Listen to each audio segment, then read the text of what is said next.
I'm Willard Shepard, Rifkin Shepard Law on In the Know. And we have two incredible guests with us today, especially for what we are going to be discussing concerning all that has taken over the media over the last 72 hours concerning Nicolas Maduro now being held by federal authorities in New York City along with his wife, and how this all unfolded. And ladies first, my good friend Helena Poleo of Influence Communications, also a Venezuelan journalist, author, and very, very, very well tied into this entire subject. And my good friend, I'm going to go like this and go Brian Fonseca over at FIU, the Jack D. Gordon Director School of Public Policy there, but more importantly, United States Marine veteran. So hoorah, there you go, Semper Fi. So first of all, just big picture, I'm going to go ladies first. And Helena, on Saturday in the wee hours of the morning, when this all transpired, initially, what were your thoughts that it actually transpired at all? Right. Well, the way that I found out was, I was in bed. I was, just getting ready to go to sleep at like 1:30 in the morning in Miami after my birthday party, I would like to add. And actually, I have family in Venezuela. And somebody called me and they said, it's happening. And I was like, what are you talking about? And I could hear the bombs in the background. So it was terrifying. So my first thought was I was terrified for my family and my friends and my city where I was born, Caracas. As we saw more images come in, we saw that there was actually quite a few bombings throughout the country. And, that's the thing about social media, right? This is one of those times where it was just, everywhere. And my first thought was, okay, remember that the U.S. had not made any announcement that it was them. But I was like, this obviously, and then we started seeing the choppers and like, this is the U.S., of course. And we knew, and I could see, because even though I'm not, a military expert like you two, we could see from those choppers, there's going to be an extraction. There's going to be an extraction. What it's going to be, we don't know. So it was a lot of questioning. As the time passed, they announced that Maduro had been taken. And at first, a lot of joy. My family has been persecuted by the Maduro, and before that, the Chavez regime for decades since they've been in power. We have all had to leave. We're all a family of journalists. They took our newspaper, El Nuevo País. They took our magazine, Zeta. They took everything that my father worked for his entire life, and, everything that my mother had built in Venezuela as well. So this was a personal thing. This is not, hearing it from my parents. No, I lived it in the flesh. That's where I started my journalism career, in Venezuela, working for my family's newspaper. And it was a moment of happiness. And our family we were all talking to each other. Now, I guess we're going to get into, what's next? What's next? Yes. But the initial feeling was one of joy, a lot of also uncertainty. But initially, yes, we were very happy. We were very happy. This man heads an organization, because it truly is a narco-terrorism. We have been saying it for years, that this organization, it is violent, it persecutes, it kills, and it destroys lives. So yes, definitely happiness was the first feeling that I had. Right? Yeah, I mean, at the end of the sort of operation, we finally realized, okay, this is what the Americans were going to do, and how they were going to essentially press for regime change. I mean, leading up to this, there was a lot of speculation in terms of, what the military buildup on the coast was all about. Was it gunboat diplomacy? Was this purely, a flexing of massive military muscle in order to get the regime to fracture, to create fractures within the political elite or the military elite, create a palace coup, if you will, to where the military seizes power and looks for some types of sort of valiant transition back to democracy. But when you started to see that the helicopters egress, you knew that this was a surgical insertion, and that what they were doing is they were taking probably the head of the regime out. This was not regime change. It's not regime change yet. I mean, this is what we've been discussing in the media and sort of in my circles in the academy. How does Venezuela go from an authoritarian regime back to a flourishing democracy? And so this is not, we're not there yet. What we have right now is probably the easiest part of the process, which is a disruption to the regime, a fracturing of the regime. The long and difficult process is the recalibrating of democratic institutions which have been hollowed out, purged with loyalists and sort of crony, corrupt, loyalists to the regime? How do we recalibrate those institutions so that they can govern under the rules of democracy? This is the long process. And so, again, I think that the extraction itself was also, let me just say, an incredible demonstration of American military capacity and supremacy. For the American military, there were over 100 aircraft airborne at that particular time. You're talking about what we call a multi-domain operation: air, land, sea, space, cyber attacks, EMP, sort of electromagnetic, pulse attacks on systems like anti-aircraft systems that the Russians sold the Venezuelans. And so you're talking about just an incredible show of military force, and not just for Venezuela. For our other adversaries around the world, that the American military has got some real muscle, flawlessly executed. I always say to people that are in Doral, where the largest Venezuelan population is outside of the country of Venezuela, and for other people who drive by on 25th Street in Doral at about 97th Avenue and they see a kind of spaceship that's out there and go, hey, what the heck is that? That's actually, for those of us who fly airplanes, that's the Dolphin VOR, the navigation area for here. But just north of there is a place where I was stationed for over a decade, United States Southern Command. And to the brilliance that you were speaking about, Brian, at Southern Command, where I was for 12 or 13 years, this is their region of operation, and they're the ones actually in charge of executing what transpired. And when I first found out at 3 a.m. or so, and my spouse is from Venezuela, and her phone was going off and all of those things, to say that this is a brilliant military operation is an understatement. It was unbelievable what we did. If a decision was made, and it has been in the past, where we've decided that we wanted to kill the leader of a terrorist group or something like that, we could have a specific airstrike from a person who's flying a fighter jet, or we could use a drone. But, and you're the ground person, not me, that to the complex factors to actually go on the ground and say, you know what, we want to take him alive. That's a heck of a lot more difficult to do. And Willard, let me add another layer of complexity. When the Obama administration went in and extracted Osama bin Laden, right, in which they ultimately killed him, this was a country. Pakistan was not ready.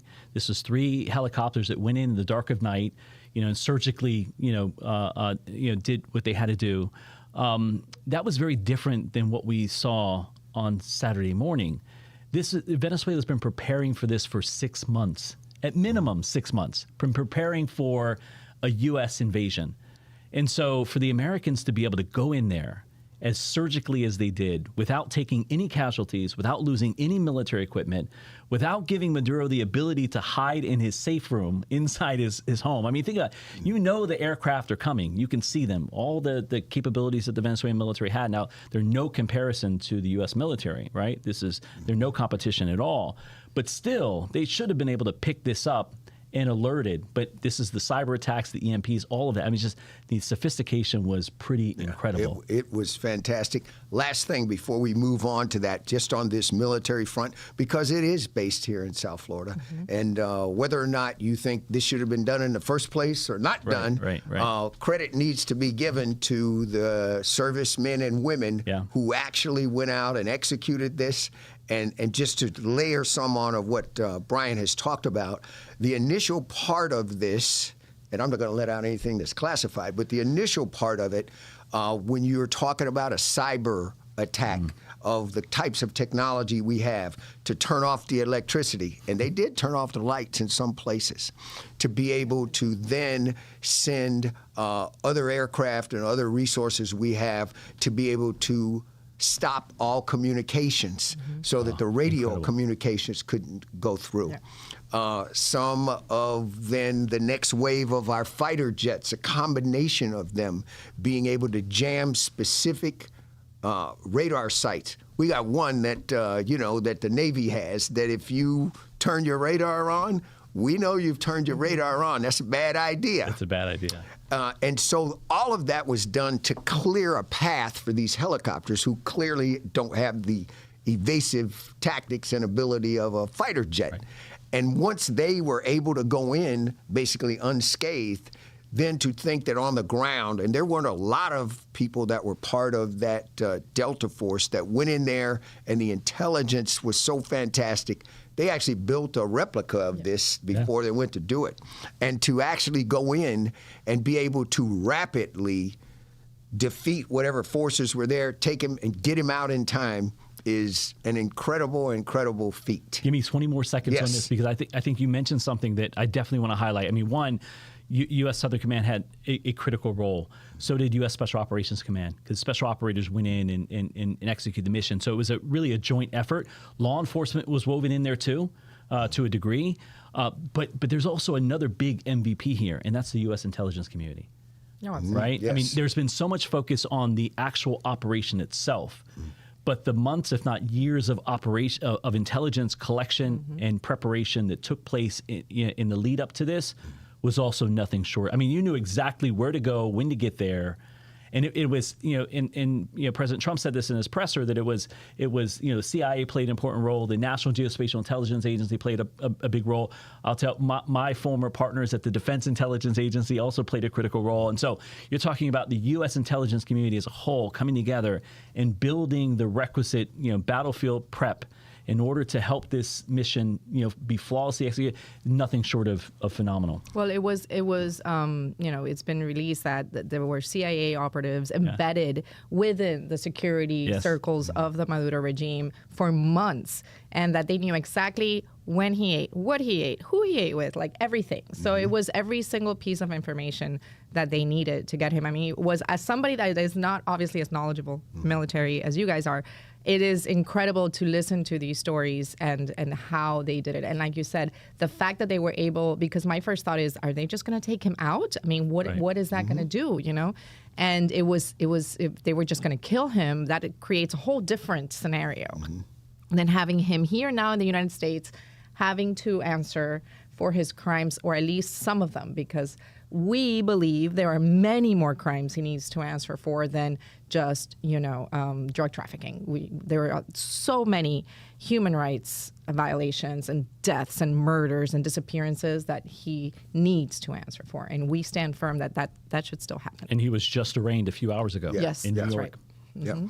Well, he wished everyone a happy New Year sure as did. he walked by. Yeah, and his we'll fourth outfit of the evening. Yeah, we'll enjoy it with freedom while he is incarcerated. To that point, I'll put my lawyer's hat on for a second now. This, in essence, was a warrant for an arrest that was executed outside of That's right. the specific jurisdiction. But we have him back in the jurisdiction. He's afforded all the due process. He's got two attorneys and all of those types of things. However, at the very same time, back in Venezuela, the vice president is saying that, okay, she's in charge now. The president is saying, quote, we run the place. These guys back here, and our neighbor, Mr. Rubio, that seemed to kind of catch him off guard about this, with this. So what do you see now that we've executed this operation flawlessly? He's been removed from the equation. But what happens next? I frankly say, from me watching this, and my hope is that there would be finally thousands upon thousands of people in the street, and that this moment would be a catalyst for Venezuelans who are here and who are there to take back their country. Well, it's very difficult because it's very easy for us to say it from, Doral, Brickell, oh, why aren't they out in the street? Well, the reality is that it has not been a regime change. His vice president, whom many believe is the queen of torture in Venezuela, is in charge now. And like you said, he is here facing a real judicial process with a due process with guaranteed rights. The more than 1,000 political prisoners in Venezuela who are now rotting in a cell have not been afforded the same rights. And when you live in Venezuela, that is a daily fear that you could just be picked up for something you wrote on your phone, for a phone call that you had with your mom. There are children and women in these cells, and to say, oh, why aren't they out there, in the streets? It's very difficult because they still live that reality. They are still surrounded by the Venezuelan military, which is completely complicit with the Maduro regime and has executed these tortures and arrests. So honestly, it's too much to ask for these people to continue putting their lives on the line.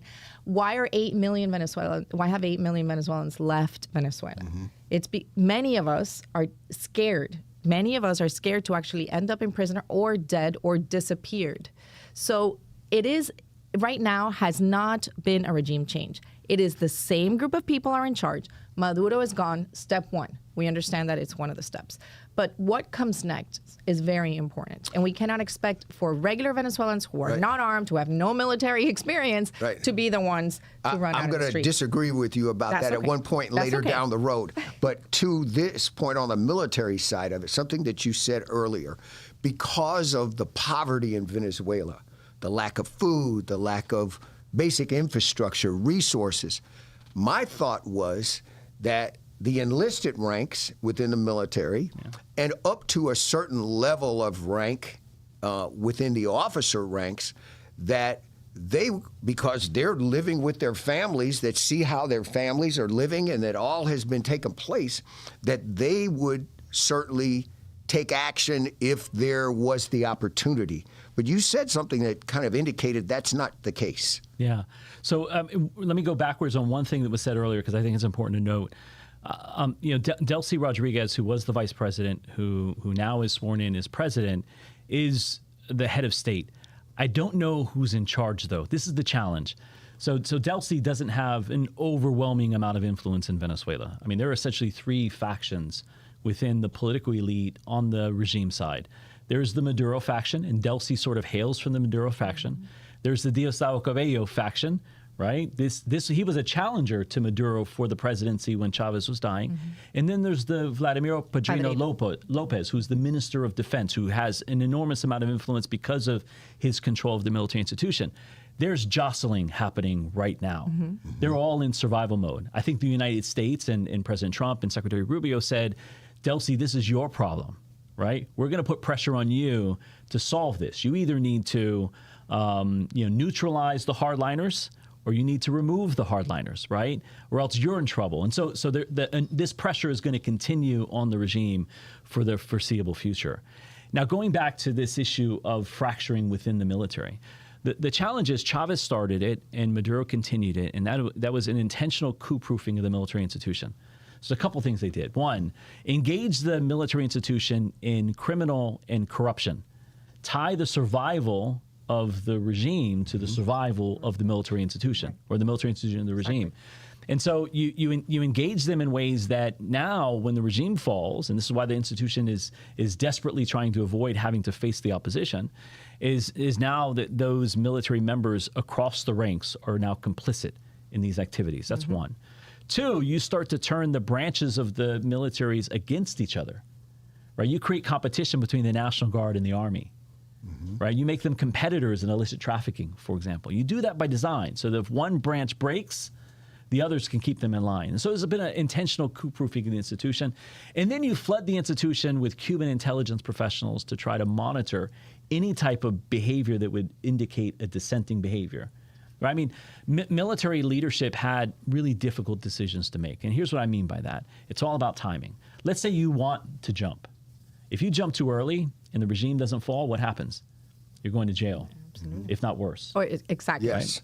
Jail is the best thing that can happen to you. But that's the point, is that they have to make that conscious decision, right? There's not a whole lot. The ones that were defecting, or the ones that were even raising ideas, they got thrown in jail very quickly. I mean, we saw a rapid increase in political prisoners coming out of the military, or at least military service members being thrown in jail, particularly in 2019 with that surging, and we've seen it pretty consistently. But the other end of that is if you jump too late and transition occurs, then you're kind of out. Right. And so military leadership have this timing issue that they've been grappling with in terms of, I sense the pressures there and they're thinking about it. But that's the fundamental issue, is the timing.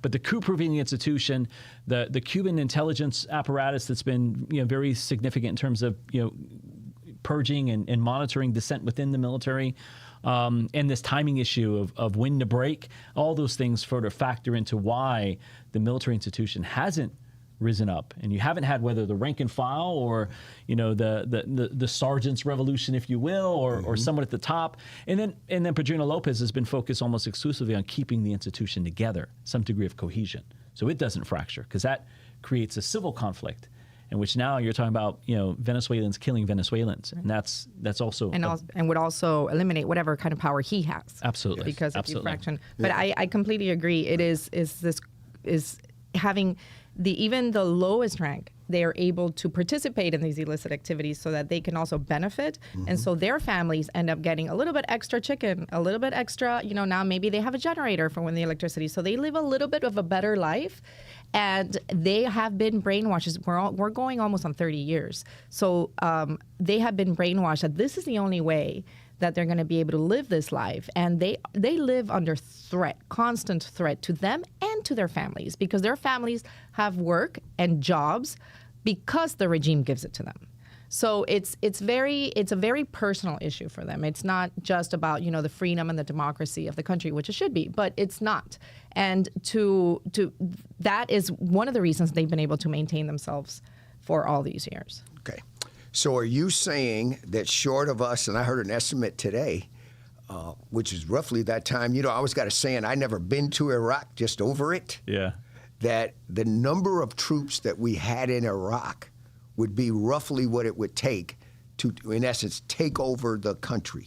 Are you saying, do you see any way, I don't think anybody thinks that's going to happen, but any way to transition to democracy without that? Yes, I do. Okay. I don't think that any Venezuelans here or there want, or maybe they do, but I don't. Streets, with American troops walking around.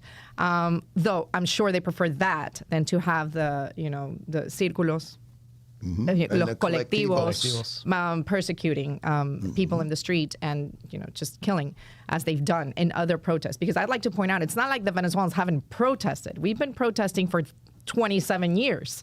And we have lost kids being shot. So, we know how to protest. We've been doing it in the streets of Venezuela under every single threat. So there is obviously, first of all, Maduro and, yes, the American intelligence, but somebody gave him up.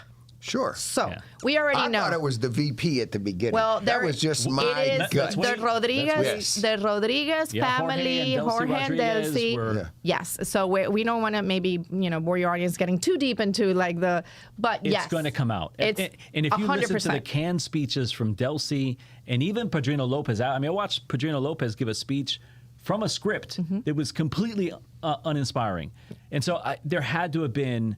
Again, this is what the pressure was designed to do, is create a fracture. Right. It was Maduro that was digging in. Yeah. He didn't want to go. And members around him were probably saying, you got to go. And so I think that there's... To be able to survive, you must go so we can have the movement survive. And the rest of us can live happily with all the millions we've stolen and made on drug trafficking. So there is a way. Obviously, there is a connection. There is a negotiation going on right now between the American government and Delcy. And that part of the government. That is where it's at. And the reality is that now they showed the stick. Yeah. Right. I showed you the stick. It's a really big stick. Right. So let's give them some carrots. We have to, right? The life is all about negotiating. I negotiate with my daughters every day. How can we expect that we're not going to negotiate with this government? The hardliners in Venezuela refuse to negotiate with the government, but the reality of the world shows that we are going to have to negotiate. And that's where it's at. We need to negotiate with them. They will exist. It is not a lie to say that almost half of the country is Chavista. Right. So we live with them. They are Venezuelans. They are part of our country. We cannot just eliminate them. So they can still exist in some sort of a political realm. But there must be clear elections, and that is what we must call for. We must call for clean, observed internationally elections held in Venezuela without the Consejo Nacional Electoral, the way that Sure. it stands. It has to be a completely different body. And that, to me, is, I think, the step forward. We need to hold elections under clean and clear conditions. Well, excuse me 1 second. They've done that. And We the did. people who actually won, it wasn't on the ballot, and then Right. it wasn't counted. And even Well, when the Edmundo won. president was Edmundo. asked, Yes. he said, "No, she's not the lady to come back and do this." There's a whole other Okay. thing, and I understand. But the person that actually won was Edmundo Yes. Gonzalez. Correct. Yes. And then, behind him was Maria Corina Machado, as we all know. Anybody who follows Venezuela knows who she is. So what happened, and I'm just 2 seconds. No, So take it. if we had installed them right now, they would have been seen as U.S. puppets. So it's actually not advantageous to put them on right now. What needs to happen right now is this negotiation with the government, with the Maduro government, and to hold clear elections, not like the ones we had last year, but real elections where the CNE is not in charge. That's very important. We must eliminate that body, the election body in Venezuela. So I think it's right. I mean, Edmundo was the one that was elected, but he was elected largely because Maria Corina Machado was banned from running and pulled her support to him. My sense is still the Venezuelan people that supported Edmundo, probably a majority of them wanted Maria Corina Machado, but she couldn't run. I think the challenge right now, and I agree with you. I think the opposition is absolutely going to be seen as being aligned with the United States. That's very clear. Most of them are, a big chunk of them are here, opposition leaders. I think the fundamental issue, though, is the environment in Venezuela is very pernicious. It's an us versus them mentality. The challenge is if you take the opposition, you just pin the rose on them and say, you're in charge. The problem is that the regime is going to fight for survival because the opposition is not going to let them off the hook. So there's this anticipation of a conflict between the opposition and an opposition now backed by the Americans and remnants of the regime that want to survive. They're not going to go to jail, right? They're going to fight. That's why there's going to be this long transition process. I think we're probably 12 to 18 months away from a new election. Delcy's going to have to call it at some point, unless she's kicked out before then. And then her responsibility is getting CNE and other institutions ready for a transition to democracy, a restoration of democratic governance. Because those institutions are not prepared for it, especially the important ones. Security institutions, justice, the judiciary There is no is justice. not impartial. Does not exist. I want to ask both of you as we come up on our closing minutes here. Obviously, those of us who are very close to this here and professionally very close to this, both of us, and just our community here in South Florida. But beyond this, for people that are, in different parts of our country that or don't have any association to it, as to why this is important. I used to always say, and talking about the mission of Southern Command, and you hear the words narco trafficking, and what the heck is that? Brian, please describe the danger element of this. While yes, drugs, and we all want to stop drugs from coming into the country, but that drugs turns into money. Yeah. And that money can turn into weaponry. Yeah. And something we're always very concerned about at Southern Command is that money turning into weaponry that will be used against us. So I think if you ask sort of the White House and national security establishment, what are America's interests here, right? And broadly speaking, how does it impact the American people? There's a couple of things. One is the illicit trafficking environment. I don't think that it's accurate to suggest that the majority of drugs flowing into the United States is coming from Venezuela. I don't think that's true. Fentanyl is definitely not. So less than a percentage. Cocaine is moving out to Europe. But what Venezuela does present is a passive environment to allow illicit trafficking networks to operate. And I think that's important here. It also offered the Americans a fairly low barrier of entry for bringing the military in to fight this. Imagine sending the Marines into Mexico. That would be much more difficult to do. Right. So park them in the Caribbean. Let them take out some boats. I think that barrier was there. And Venezuela does represent a passive environment in which transnational criminal organizations have operated with a degree of impunity. So that's one, that's there. Two is the migration issue, right? And that's an important one for our community. But that's a White House prerogative, is to address migration. The fact that you've had 8 million Venezuelans flee the country and are now in places like the United States and Peru and Colombia, et cetera, I think there's a migration element to it. There's definitely an oil and rare earth mineral element to it. That it would be right. Ignorant to suggest it doesn't matter. And I think that across Latin America and across the third world, we made a big faux pas the other day when it was made clear by the President of the United States, who emphasized the oil and taking the oil, right. And all of those items sent people back who are not fans of the United States, that we are colonizers. Absolutely. That we Absolutely. have done exactly what, our European counterparts did, and that's what this is all about. And listen, I think that was a big, gigantic mistake. Absolutely, and I think, again, it was an unapologetic mistake by the president to say this is in our interest, right? And he did that. And now it's about execution, because if not, I will promise that in 20 to 30 years, there will be violence in the streets pushing American companies out again. We've seen that historically in Panama, in Iran, with the Brits. I mean, historically, when you have a foreign actor benefiting from the pillaging of your resources and it's not transferring to the benefit of the people of the country, they're going to take to the streets. Absolutely. But oil and rare earths is an important part. And there's another element tied to that, and that is the displacing of American rivals. The biggest beneficiaries right now of Venezuela's natural resources are the Chinese, are the Cubans. Right. The Russians benefit. Absolutely. And so at the end of the day, that's the other major incentive or major interest element that the United States has in Venezuela, is displacing.